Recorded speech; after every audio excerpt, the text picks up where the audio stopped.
Hello, Nay. Kain mo na, Nay. Hello. Hello, hello. So, how is everyone? Monday ngayon, Monday. And maganda ang panahon. Mainit. Mainit, mainit. Lalakad tayo. Pumunta tayo sa Kusina La Corbata. Huwag tayo kakain. Kasi kanina umaga, kaya Nanay Josephine tayo kumain.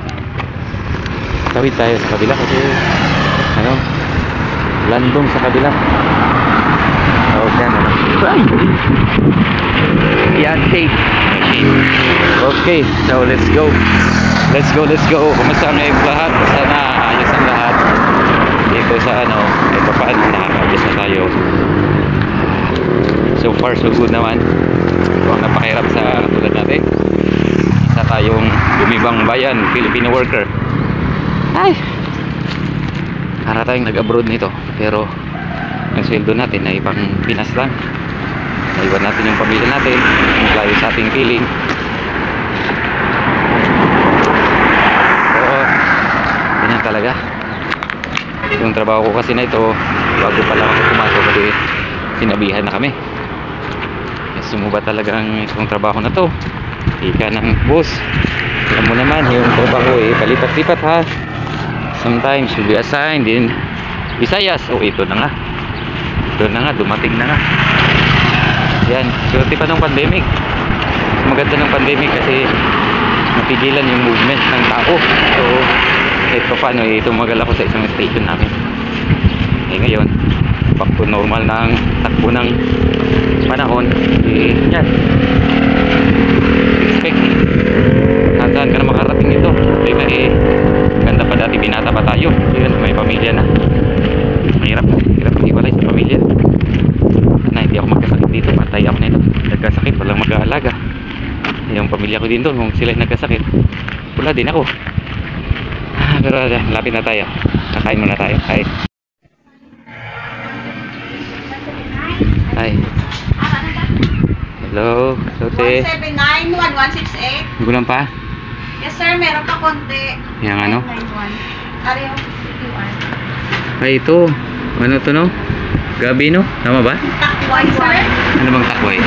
Gabi, no? Tama ba? Gabi ito? Gabi ma? Sila. Takway man, ibangan ng gabi.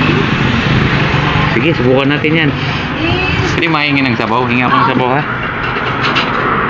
Ang hali na lang sir. Kaya nga eh. Late na ako. Ubus na yung ulam. Yan, ulam natin ngayon. Takway. Ewan ko to. Tikman natin. May pakiwa. Ayan, may libre niya sabaw. Nabasa.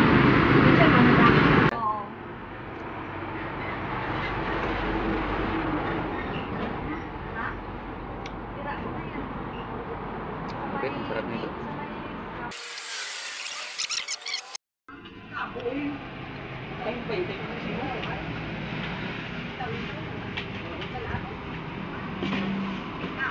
Yun, so nakakain na tayo. Dito na tayo ulit sa puno ng akasya.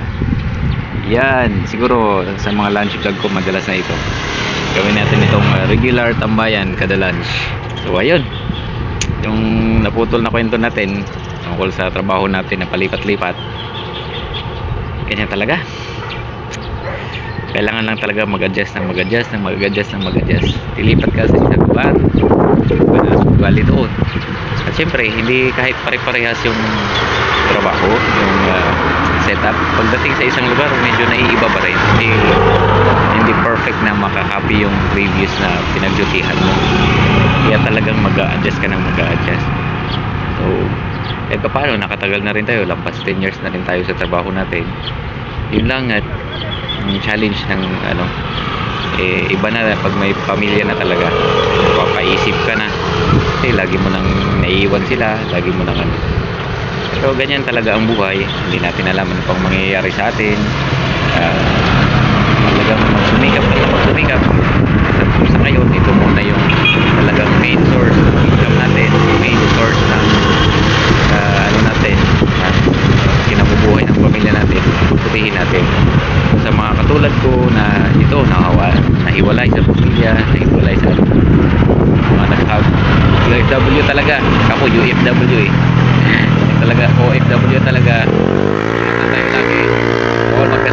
Bawal magkasakit talaga. Sumikap lang na magsumikap para sa pamilya natin. Dito ko na puputulin ng video na to. Ingat all. God bless. Ride safe.